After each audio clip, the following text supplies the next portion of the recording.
విఫలమయ్యారు. అలాగే land order పరంగా విఫలమయ్యారు. పూర్తిగా రాష్ట్ర అభివృద్ధి కాంక్షించే ప్రజలందరూ కూడా రాష్ట్రం నుంచి వెళ్ళిపోయే పరిస్థితి ఏర్పడింది. ఉద్యోగాలు లేక, సద్యోగాలు లేక, పెట్టుబడులు లేక అనేక అంశాలు పరిగణలోకి తీసుకున్నప్పుడు సామాన్య వ్యక్తి, నాకు ఉదయం ఒక వ్యక్తి మాట్లాడు, సార్ నేను కూలి పని చేసుకునేవాడిని, మీరు కూడా చాలా విషయాలు డిస్కస్ చేశారు. గతంలో ఇప్పుడు నిన్న రియల్ ఎస్టేట్ లో మా ఫ్రెండ్ అమరావతిలో 10 లక్షలు అగ్రిమెంట్ కట్టాడు. నిన్న సాయంత్రం 4 లక్షలు అడిగారు. అంటే చూడండి, మా అధికార మార్పిడితో ఎంత పెద్ద ఎత్తున రియల్ ఎస్టేట్ ముందుకు వెళ్తారు. అలాగే బిల్డింగ్ కన్స్ట్రక్షన్ అయిపోవడంతో ఉద్యోగస్తులు కూడా ఈరోజు అంటే బిల్డింగ్ వర్కర్స్ అందరూ కూడా పక్క రాష్ట్రానికి వలస వెళ్ళిన పరిస్థితి ఏర్పడిపోతుంది. సో నిరుద్యోగ సమస్య పెట్టుకున్నాడు, అదేవిధంగా సంక్షోభం తీసుకొచ్చినాడు, ఆర్థిక లావాదేవీ అసమానత బాగా పెరిగిపోయి సార్.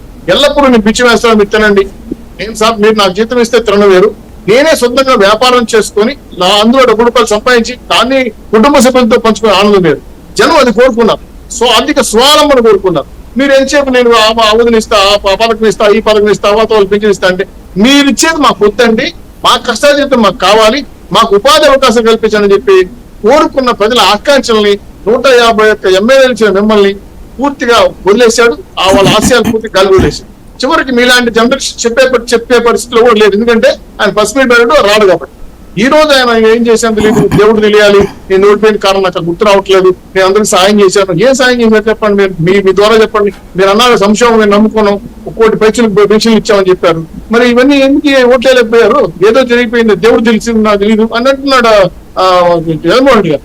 సో వాళ్ళు అన్నట్టు మంత్రులు కానీ, ఎమ్మెల్యేలు కానీ ప్రతిపక్షాల మీద విరుచుకుపడడం, నానా బూతులు మాట్లాడడం. సార్ మీరు మీలాంటి సభ్యత కలిగిన జర్నలిస్ట్ కొంతమంది ఉంటారు, వాళ్ళు కొన్ని మాటలోనే సహించగలరు, ఇంకొక మాట ఎక్స్ట్రా మాట్లాడితే వాళ్ళ ఆత్మానం దెబ్బతింటారు. అట్లాంటి పార్లమెంటు, శాసనసభలు, పార్లమెంట్ లో ఒక ఎంపీ అయితే ఒరే ఎంపీ అన్నారు, మీకు ఆ విషయం తెలిసి ఎవరన్నారు.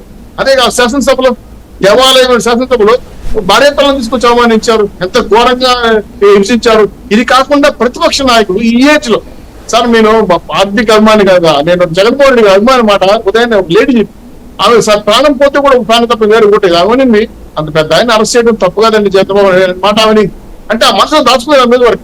అంటే అరెస్ట్ చేయడం తప్పు అనేది కూడా జగన్మోహన్ రెడ్డికి తెలియదా, చెప్పరా? 42 మంది యొక్క సలహాదారులు ఏమయ్యారు? ఇవన్నీ కూడా కారణాలు అయ్యాయి సార్. కర్ణుడు సాగుకి ఏదైతే 100 కారణాలు జగన్మోహన్ గారి ప్రభుత్వం పతనానికి అదే కారణమైంది.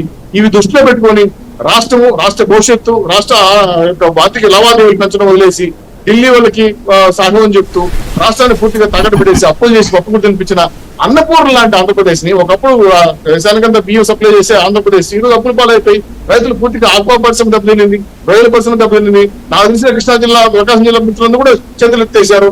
సో ఒక రకంగా పిల్లలు చదువు పోయింది, ఉద్యోగాలు పోయాయి, కుటుంబం చితికిపోయింది, మద్యం ఏర్లై పారింది, అక్రమ ఆస్తులు, అక్రమ దందాలు, అక్రమంగా సంపాదించే ఆస్తులు పెరిగిపోయాయి. ఏదైతే వైసీపీ నాయకులు ఉన్నారో వాళ్ళకి